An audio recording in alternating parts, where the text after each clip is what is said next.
UK visa స్కామ్లో యూకేలో ఉన్న దంపతులు ఇద్దరి మీద ప్రకాశం జిల్లా అద్దంకిలో మరో కేసు ఫైల్ అయింది. మరొకరు బాధితులు బయటకు వచ్చి వీళ్ళకి 22 లక్షల రూపాయలు మేము ఇచ్చాము, మమ్మల్ని ఇలా మోసం చేశారు, మాకు ఫేక్ సిఓసీలు ఇచ్చారు, అక్కడికి వెళ్ళిన తర్వాత చూస్తే అక్కడ జాబ్ లేదు, ఏమీ లేదు, ఇవేంటండి అని మేము అడుగుతుంటే ఇవేంటో మాకు తెలియదు, మీకు ఎవరు ఇచ్చారో మాకు తెలియదు అని చెప్పేసి వాళ్ళు ఈ రకంగా చెప్పారు. మేము 22 లక్షల రూపాయలు ఇగో పలానా అకౌంట్లకు మేము డబ్బులు వేసామని చెప్పేసి ప్రకాశం జిల్లా అద్దంకిలో ఈ దంపతుల మీద ఇంకొక కేసు ఫైల్ అయింది. ఇప్పుడు చెప్పండి, మనం ఇన్ని రోజులు పెట్టి సోషల్ మీడియాలో వీడియోల మీద వీడియోలు చేసి గొంతు నొప్పి పుట్టేలాగా వాళ్ళ గురించి మాట్లాడుతున్నా సరే ఎవ్వరు కూడా బయటకు వచ్చి ఎటువంటి సమాధానమో చెప్పట్లేదు. మేము లీగల్గా ఫైట్ చేస్తాం, మా లాయర్లు చూసుకుంటారని ఒక లాయర్ గారిని తీసుకొచ్చి ఏవేవో చెప్పింది కదా మరి ఇప్పుడు ఎందుకు బయటకు రావట్లేదు? నిన్న విజయవాడలో కేసు అయినప్పుడు వాళ్ళ నాన్నగారు ఎవరైతే ఉన్నారో ఆ పెద్ద ఆయన విజయవాడ పోలీస్ స్టేషన్కి అయితే వెళ్ళడం జరిగింది. పాపం ఆయన చూస్తే అందరూ కూడా జాలి పడుతున్నారు. కేసు పెట్టిన బాధితులు కూడా పాపం వాళ్ళ మీద జాలి చూపించారు. అయ్యో పెద్ద ఆయన అనవసరంగా ఇబ్బంది పెడుతున్నామని అనుకున్నారు, కానీ లక్షల్లో డబ్బులు మోసం చేసినప్పుడు ఎవరు వదులుకుంటారు చెప్పండి? పోలీసులు కూడా వాళ్ళ మీద జాలి పడుతున్నారు. మీ పిల్లలకి చెప్పండి, ఆ బాధితులకి డబ్బులు ఇప్పించేయండి, ఈ కేసులు ఈ గోల ఇవన్నీ ఎందుకు చెప్పండి, ప్రశాంతంగా గొడవని సెటిల్మెంట్ చేసుకోండి అని చెప్పేసి ఆ పెద్ద ఆయనకి పోలీసులు కూడా చెప్తున్నారు. అయినా సరే ఆయన ఎక్కడ కూడా మా పిల్లలకి చెప్పానండి, మా అబ్బాయి వస్తాడండి, వాళ్ళు అప్పుడు వస్తారు, వాళ్ళు ఇప్పుడు వస్తారని ఈయన కూడా ఏదో స్టోరీ చెప్తున్నాడు. వాళ్ళు ఏం చెప్పమంటే అదే చెప్తున్నాడు.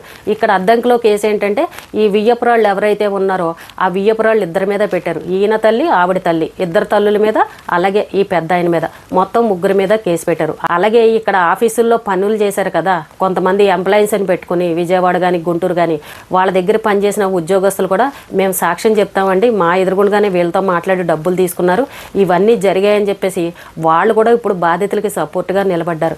అంటే చూడండి, వీళ్ళు తప్పుల మీద తప్పులు ఎన్ని తప్పులు చేశారో చూడండి. ఒకరిద్దరిని మోసం చేస్తే ఏదోలే జరిగింది, ఆ పొరపాటు జరిగిందో, ఏదో కక్కుతుపడి చేశారేమోలే అని ఇలా అనుకుంటాం. కానీ ఇంతమంది దగ్గర లక్షలు కొట్టేసి వాళ్ళ ఇబ్బందులు చెప్పుకొని బాధపడుతుంటే అసలు ఎవరూ పట్టించుకోకుండా ఉంటే ఎలా చెప్పండి? ఈ రోజున సైలెంట్గా ఉండి ఎక్కడో మేము యూకేలో ఉన్నాం, ఏసీ రూముల్లో కూర్చున్నాం, ఎవరెవరు ఏ వీడియోలు పెడుతున్నారో అన్నీ చెక్ చేస్తున్నామని ఏదో అనుకుంటున్నారు. కానీ ఎప్పటికైనా సరే ఈ గొడవ ప్రమాదమే కదా. ఈ రోజు సైలెంట్గా ఉన్న వాళ్ళు ఇండియాకి రావాలన్నా ఇక్కడ చూస్తే తల్లిదండ్రులకు ఆరోగ్యం బాగోలేదు, మరి ఏదో ఒక రోజు రావాల్సిందే కదా. మరి అలా వచ్చినప్పుడు ఈ పోలీసులు పట్టుకున్నారనుకోండి, అప్పుడు పరిస్థితి ఏంటి? ఎప్పుడైనా సరే పిల్లలు అనేవాళ్ళు తల్లిదండ్రులకు ఒక మంచి పేరుని తీసుకురావాలి. కానీ ఇలాంటి స్కాముల్లోనూ ఇలాంటి దొంగ సొమ్ములు కొట్టేసి ఇలాంటి కేసులు కోర్టుల చుట్టూ తిరగడం, ఈ ప్రతి ఒక్కడికి సమాధానం చెప్పడం, మీడియాల్లో కనబడడం, ఇవ్వండి పిల్లలు ఇచ్చే బహుమతి. మేము మిడిల్ క్లాస్ వాళ్ళం, మేము ఎంతో కష్టపడి యూకేకి వెళ్ళాం, రూపాయి దాచుకున్నాం, చాలా కష్టాలు పడ్డామని చెప్పిన వాళ్ళు ఈ రోజున అదే కష్టాలు భరించిన వాళ్ళ దగ్గర, పైగా మన తెలుగు వాళ్ళ దగ్గర ఇన్ని లక్షల డబ్బులు దొబ్బేసి చక్కగా ఏసీ రూముల్లో కూర్చొని ఎంజాయ్ చేస్తున్నారు. ఏ సమాధానం చెప్పకుండా ఉన్నారనంటే మరి ఈ బాధితులకి కోపం రాదా? ప్రతి ఒక్కరూ బాధితులు చెప్తున్నారు, మేము అస్సలు తగ్గేది లేదు, ఈ గొడవ ఎంతవరకన్నా వెళ్ళని మేము ఇలా పోరాటం చేస్తూనే ఉంటాం, ఎవరి మాట మేము వినమని చెప్పేసి పాపం బాధితులు కూడా అంతే స్ట్రాంగ్గా ఉన్నారు. ఇక్కడ ఏంటంటే పాపం బాధితులు వీళ్ళకి ఇచ్చిన 25 లక్షలు కాకుండా పాపం వీళ్ళ మోసం చేసిన తర్వాత ఇంకొంతమంది వేరే వాళ్ళకి ఇంకొక 20 లక్షలు ఇచ్చి యూకేకి వెళ్ళి పాపం అక్కడ ఉద్యోగాలు చేసుకుని ఈ అప్పులు తీర్చుకుంటున్నారు. వీళ్ళకి ఇచ్చిన 20 లక్షలు ఇంకొకరికి ఇచ్చిన 20 లక్షలు, మొత్తం 40 లక్షలు వీళ్ళన్ని అప్పులు తీర్చుకుంటున్నారు. అలాగే ఇంట్లో సమస్యలు, వడ్డీలు కట్టుకుంటూ ఎన్ని ఇబ్బందులు పడతారండి. ఏదో 1000-2000 పోతే పోయిందని ఎవరైనా వదులుకుంటారు. కానీ ఇంతమంది దగ్గర ఇన్నేసి లక్షలు తీసేసుకుంటే ఏ బాధితులు ఊరుకుంటారు? ఇప్పుడు పోలీసుల దగ్గరికి వెళ్ళి వీళ్ళు కేసులు పెడుతుంటే పోలీసులు కేసు ఫైల్ చేస్తున్నారని అంటే పోలీసులు ఏమన్నా అమాయకులా? ఎవరో ఒకరు వెళ్ళి వాళ్ళ మీద చెప్పేస్తే గబగబా కేసులు ఫైల్ చేసేస్తారా? ఎఫ్ఐఆర్లు కట్టేస్తారా? ప్రతిదానికి ప్రూఫ్లు అనేవి ఉంటాయి, సాక్ష్యాలు అనేవి ప్రతిదీ చూసే కదా వాళ్ళు కేసు ఫైల్ చేస్తారు. పాపం ఇప్పుడు చూడండి, ఆ పెద్దవాళ్ళకి మళ్ళీ నోటీసులు ఇస్తారు, మీరు పోలీస్ స్టేషన్కి రండి అని. గుంటూరు విజయవాడ అని అనగానే పక్కనే కాబట్టి కారుల్లో వెళ్ళిపోయి ఏదో సమాధానం చెప్పారు, 2 రోజులు తిరిగారు, వచ్చేసారు. ఇప్పుడు ప్రకాశం అద్దంకనంటే కొంచెం దూరమే, ఆయనకు అసలే ఆరోగ్యం బాగలేదు. మళ్ళీ ఈ ఆడవాళ్ళు ఇద్దరు పాపం మా పెద్ద ఆయన తీసుకొని ఆ పోలీస్ స్టేషన్కి వెళ్ళి పోలీసులు అడిగే వాటికి సమాధానం చెప్పాలి. మళ్ళీ మేము ఎప్పుడు పిలిస్తే అప్పుడు రండి అని పోలీసులు ఖచ్చితంగా చెప్తారు. ప్రతి చోట పోలీస్ స్టేషన్లో పోలీసులు జాలిగానే చెప్తున్నారు, ఎందుకంటే ఈ వయసులో మీరు ఈ గొడవల్లోనూ ఈ కేసుల్లోనూ ఇరుక్కుంటారు, మీ అబ్బాయిని ఒకసారి వచ్చి మాట్లాడమనండి, ఈ గొడవలన్నీ సెటిల్ చేసేసుకోమనండి, అయిపోతుంది కదా అని చెప్పేసి పోలీసులు ఇంత మంచితనంగా చెప్తున్నా సరే వాళ్ళు ఎక్కడ బయటకు రావట్లేదని అంటే ఏం చేద్దామని?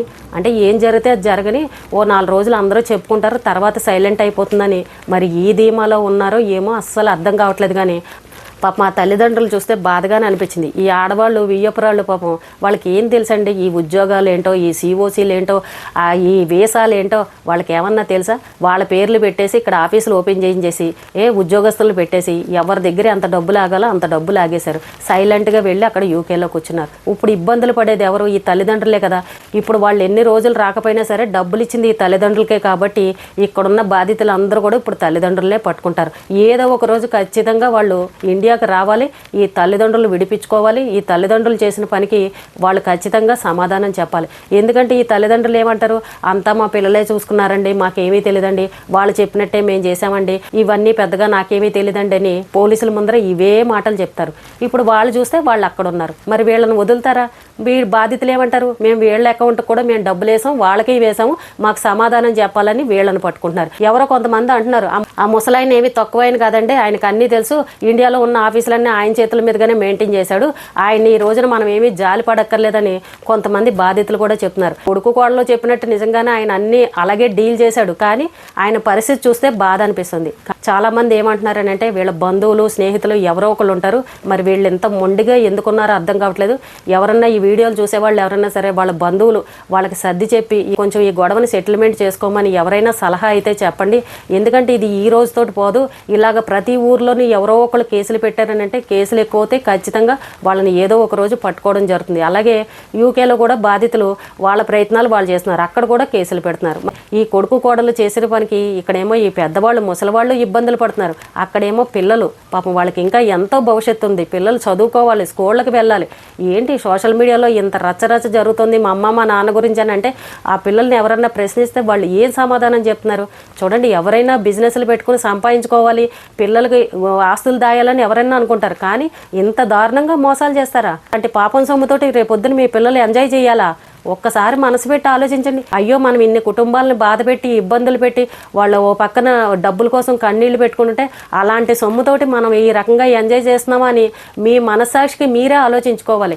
ఎవరి సొమ్ము అన్యాయంగా మనం తినకూడదు. పైగా మన తెలుగు వాళ్ళు మనల్ని నమ్మి నిన్ను లక్షలు ఇచ్చారు, మనం ఈ రకంగా మోసం చేయడం కరెక్ట్ కాదని మీ మనస్సాక్షికి మీరు అనుకోవాలి. ఈ గొడవలను ఇక్కడతోటి సెటిల్మెంట్ చేసుకోండి అని ఎంతమంది చక్కగా ఇంత నచ్చ చెప్పినా సరే ఎవ్వరూ బయటకు రావట్లేదు. ఆ రోజున ఆవిడ ఛానల్లో వీడియోలో పెట్టింది కోడలు గారు వచ్చి, అసలు మాకు ఇండియాలో ఉన్న కంపెనీలకి మాకు ఎటువంటి సంబంధం లేదు, వాళ్ళు ఎవరో కూడా మాకు తెలీదు, మా పేర్లు చెప్పుకొని ఈ రకంగా చేస్తున్నారు, ఫేక్ ప్రచారం చేస్తున్నారు, మా మీద కిట్టని వాళ్ళు చేస్తున్నారని చెప్పింది. మరి ఇప్పుడు ఈ మామగారు ఈ వియ్యపురాళ్ళు ఇద్దరు ఎవరండి? మీ తల్లులే కదా. వీళ్ళు ఏమన్నా ఫేకా? బయట వాళ్ళ? మీరే కదా అంతా నడిపించారు. మా పేరు చెప్పుకుని కంపెనీలు పెట్టారని అన్నారు. మరి వీళ్ళందరూ ఎవరు? మీ పేరు చెప్పుకుని పెట్టుకున్న వాళ్ళు మీ బంధువులు కదా, మీ సొంత వాళ్ళు కదా. అంటే తప్పు చేసి ఆ తప్పును కప్పిపుచ్చుకోవడానికి ఇంకో 4 అబద్ధాలు చెప్పారనమాట. దొరకకుండా ఎన్ని రోజులు ఉంటారు చెప్పండి? బాధితులు చూపించే సాక్ష్యాలు ప్రూఫ్లు అవన్నీ చూస్తే ఇంకా షాక్ అయిపోవాల్సిన పరిస్థితి. పిల్లల్ని దృష్టిలో పెట్టుకోండి, తల్లిదండ్రులను దృష్టిలో పెట్టుకోండి. ఇప్పటికైనా సరే జరిగింది జరిగిపోయింది, బయటకు వచ్చి ఈ బాధితులందరికీ కూడా మీరు ఎంత ఇవ్వాలనుకుంటున్నారో ఏంటో ఒక్కసారి అందరితో మాట్లాడి ఎవరికెవరికి ఎంత ఇవ్వాలో కొంతలో కొంతైనా సరే వాళ్ళకి అమౌంట్ ఇచ్చారనుకోండి, కనీసం మీ మీద జాలి చూపి కేసులు ఈ గోళ్ళు ఇవేమీ లేకుండా పోతే హాయిగా మీరు ఎక్కడున్నా సరే తిన్న పచ్చడి మెతుకులైనా సరే ప్రశాంతంగా ఉంటారు. ఈ వయసులో తల్లిదండ్రులను అలా పోలీస్ స్టేషన్ చుట్టూ కోర్టుల చుట్టూ తిప్పడం మీకు కరెక్ట్ అనిపిస్తుందా? అయ్యో నాన్నకి ఏమన్నా అయ్యిందని అంటే విదేశాల్లో ఉన్న పిల్లలు పరిగెట్టుకుంటూ వస్తారు. అయ్యో నాన్న కష్టాల్లో ఉన్నాడని, నాన్నకు ఆరోగ్యం బాగోలేదు, నాన్న ఇబ్బంది పడుతున్నాడని, నాన్నను చూడాలి అని అన్న ఆరాటంలో పరిగెట్టుకుంటూ వస్తారు. లక్షల లక్షల డబ్బులు మీరు తీసేసుకుని మీ అకౌంట్లో పెట్టేసుకుని పాపం ఈ రోజున మీరు ఏమన్నా తిరగండి గాలికన్నా అన్నట్టు ఆ పెద్దవాళ్ళని అనవసరంగా ఇబ్బంది పెడుతున్నారు. ఈ గొడవను మీరు ఎంత తొందరగా సాల్వ్ చేసుకుంటే మీ జీవితాలు కూడా అంతే బాగుంటాయి. నిజంగా మీరు ఏ తప్పు చేయకుండా ఒక్క రూపాయి కూడా అన్యాయంగా మీరు తినకుండా ఉంటే బయటికి రండి, అసలు జరిగిన విషయం ఏంటో చెప్పండి. అప్పుడు ఈ కేసులు ఈ గోళ్ళు ఇవేమి ఉండవు కదా, మీరు కడిగిన ముచ్చల్లాగా బయటపడతారు కదా. మీరు ఏ సమాధానం చెప్తారని పాపం బాధితులందరూ ఎదురు చూస్తున్నారు కదా. ఎందుకు అంత భయపడుతూ దాక్కోవాలి చెప్పండి? మీ ఛానల్ చక్కగా రన్ అయ్యేదాన్ని దాన్ని కూడా మూసిపెట్టారు. వీడియోలు పెట్టకుండా ఉంటే కొన్ని రోజులకి అది కూడా గ్రోత్ తగ్గిపోతుంది కదా, మీ ఫాలోవర్స్ కూడా మిమ్మల్ని వదిలేసి వెళ్ళిపోతారు కదా. ఇప్పటికైనా బాగా ఆలోచించి ఆ పెద్దవాళ్ళు పడే బాధను ఆలోచించి మీరు ఒకసారి ఇండియాకు వచ్చి ఈ బాధితులకి న్యాయం చేస్తే బాగుంటుందని ప్రతి ఒక్కరూ కోరుకుంటున్నారు. ఈ గొడవని ఎంత తొందరగా సెటిల్మెంట్ చేసుకుంటే అటు మీ ఫ్యామిలీకి, మీ పిల్లలకి, ఇటు మీ పెద్దవాళ్ళకి, ఈ వయసులో వాళ్ళకి ఇన్ని టెన్షన్లు అవసరమా చెప్పండి? పోలీస్ స్టేషన్ చుట్టూ ఆరోగ్యం బాగోకుండా బీపీలు షుగర్లు వాళ్ళని ఈ రకంగా బాధ పెట్టడం అది మీకు కరెక్ట్ అనిపిస్తుందా? పాపం ఆ పెద్దవాళ్ళని చూస్తే ప్రతి ఒక్కరూ జాలిపడుతున్నారు. పాపం వీళ్ళకి ఏమీ తెలీదు, వాళ్ళు అక్కడ నుండి చక్రం తిప్పారు, వీళ్ళు తిప్పేశారు ఆ చక్రం. ఇప్పుడు అందరూ వచ్చి వీళ్ళ మీద కేసులు పెడుతున్నారు. వాళ్ళు శుభ్రంగా అక్కడ ఏసీ గదుల్లో బాగానే ఉన్నారని ప్రతి ఒక్కరూ చెప్పుకున్నారు. తల్లిదండ్రుల మీద ప్రేమ ఉన్న వాళ్ళు ఆ తల్లిదండ్రులను ఇబ్బంది పెట్టకండి. వాళ్ళ కోసమైనా సరే మీరు ఇండియాకి వచ్చి ఈ గొడవను తొందరగా సెటిల్మెంట్ చేసుకోండి.